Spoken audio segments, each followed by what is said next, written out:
வணக்கம். சற்று முன் கிடைக்கப்பெற்ற மிக முக்கியமான செய்தி ஒன்று வெளியாகி உள்ளது. திராவிட முன்னேற்றக் கழகத்தின் சின்னத்தில் போட்டியிட்டு வெற்றியடைந்த தமிழக வாழ்வுரிமை கட்சியின் எம்எல்ஏ வேல்முருகன் அவர்கள் தனது பதவியை ராஜினாமா செய்ய உள்ளதாகவும் கூட்டணியிலிருந்து விலக உள்ளதாகவும் அறிவித்துள்ளார். இது திமுகவின் மற்ற கூட்டணி கட்சியான விடுதலை சிறுத்தைகள், முஸ்லிம் லீக், காங்கிரஸ் போன்ற கட்சிகள் கடும் எதிர்ப்பை தெரிவித்துள்ளது. கூட்டணியிலிருந்து விலக வேண்டாம், இது கூட்டணியிலிருந்து விலகினால் மற்ற கட்சிகளுக்கு ஆதாயமாக மாறிவிடும், உங்களது தேவைகள் பூர்த்தி செய்யப்படும் என்று விசிகவின் தலைவர் தொல் திருமாவளவன் அவர்கள் பேசியிருந்தார். இதற்கு பதிலளித்த வேல்முருகன் அவர்கள், எனது தொகுதியான பண்ருட்டி தொகுதியில் இதுவரை எந்த ஒரு நலனையும் திமுக செய்யவில்லை. வாக்குறுதிகளை கொடுத்ததோடு சரி, கூட்டணியில் நான் சம்மதம் தெரிவித்தது எனது தொகுதி மக்களுக்கு நல்லது செய்வார்கள் என்றுதான் நான் சட்டப்பேரவையிலும் கூறிவிட்டேன். நான் பேசியது அனைத்தும் அவை குறிப்பிலிருந்து நீக்கப்பட்டுவிட்டது.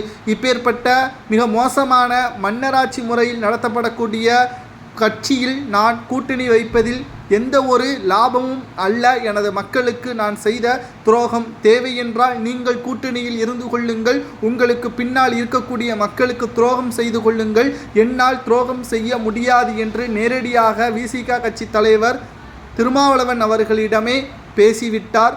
இதனால் திமுகவிற்கு சொம்பு அடிக்கக்கூடிய கட்சிகள் மட்டும் கூட்டணியில் இருங்கள் என்று மறைமுகமாக வாழ்வுரிமை கட்சி தலைவர் வேல்முருகன் அவர்கள் தெரிவித்திருப்பது மிகப்பெரிய ஒரு சர்ச்சையை ஏற்படுத்தியுள்ளது.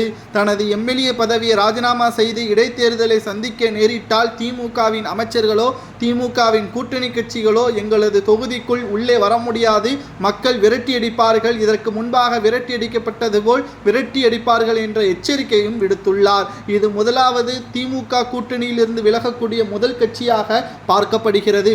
திராவிட முன்னேற்ற கழகத்திற்கு பேர் இழப்பாக இந்த கூட்டணி அமையும் என்றும் எதிர்பார்க்கப்படுகிறது. ஒன்றல்ல இரண்டல்ல, திராவிட முன்னேற்ற கழகத்திற்கு பேர் இழப்பாக இந்த கூட்டணி அமைந்தால் ஒட்டுமொத்தமாக வருகின்ற சட்டப்பேரவை தேர்தலிலும் அதிமுகவிற்கு சாதகமாக பல திமுக கூட்டணிகள் அவர்கள் பக்கம் சாயலாம். கடைசி நேரத்தில்தான் அதிமுகவிற்கு கூட்டணி அமைக்கக்கூடிய சூழலும் ஏற்படும். அதில் எந்த ஒரு மாற்று கருத்தும் கிடையாது. முதலாவதாக தமிழ் உரிமை வாழ்வுரிமை கட்சி தலைவர் வேல்முருகன் அவர்கள் தெரிவித்திருக்கக்கூடிய அறிக்கையின்படி திமுகவில் இருப்பதும் மக்களுக்கு துரோகம் செய்வதும் ஒன்றுதான். இதுவரை எங்களது தொகுதியில் நல்லதை பட்டியலிட முடியுமா? 2 பக்கங்களுக்கு மேல் செல்லாது என்றும் நேரடியாக குற்றம் சாட்டியிருப்பது சரியா? திருமாவளவன் திமுகவுடன் கூட்டணியில் இருப்பது சரியா என்பதையும் கமெண்ட் வாயிலாக கூறுங்கள்.